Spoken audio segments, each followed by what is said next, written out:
বিশ্ববাসীর দৃষ্টি যখন ছিল ইরানের ওপর যুক্তরাষ্ট্র ইসরায়েলি বাহিনীর হামলায়, তখনও গাজায় হামলা চালিয়ে গেছে নেতানিয়াহুর সেনারা। ইরান যুদ্ধের ৪০ দিনের মধ্যে ৩৬ দিনই উপত্যকাটিতে বিমান হামলা চালিয়েছে ইসরায়েল। রাফা ক্রসিং বন্ধ থাকায় আহতদের চিকিৎসা ও জরুরি সরবরাহ সীমিত হয়ে পড়েছে। চিকিৎসার জন্য গাজার ছাড়ার অনুমতি পেয়েছেন মাত্র ৬২৫ জন।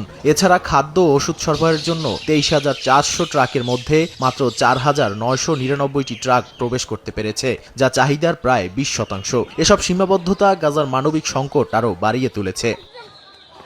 ইসরায়েল সমর্থিত আবু নাসিরা গোষ্ঠী গাজার বাসিন্দাদের বাড়ি, ফসলের ক্ষেত ও গ্রিনহাউস জ্বালিয়ে দিয়েছে। ইসরায়েলি ড্রোন ও ট্যাঙ্কের আঘাতে শিশুসহ সাধারণ মানুষ হতাহত হয়েছে। এই হামলাকে বড় হুমকি হিসেবে উল্লেখ করেছে হামাস।